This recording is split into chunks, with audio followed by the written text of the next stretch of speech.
Mavs owner Mark Cuban, who said Russ isn't even in the MVP conversation. Maggie, Cuban has had a lot to say about Russ in the past. He says the MVP race is between LeBron and James Harden, and that is it. Is he right? No, absolutely not.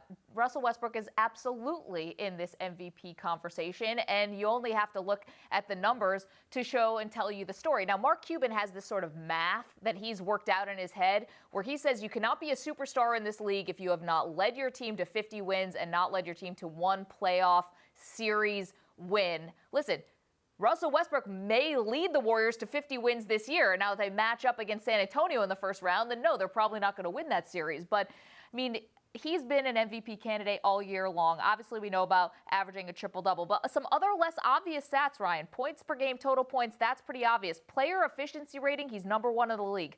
Plus minus, number one in the league. Value over replacement player, number one in the league. Usage percentage, number one in the league. I mean, it's not just putting on a show every night. He's backing it up with his stats. Of course he's an MVP. Yeah, I agree with you, because Cuban is really stressing the team aspect of this award. MVP is an individual award. Let's take it.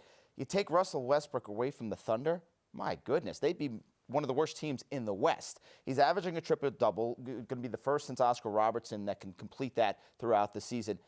You know, statistically, skill-wise, he's a contender. How much the voters take into account success of team, but it's an interesting debate. Because if they make the playoffs, isn't that and what's considered Cuban a saying? success? He's had to have lead his team to a playoff series win. Yeah. Well, hasn't he done that in the past? Well, without Durant.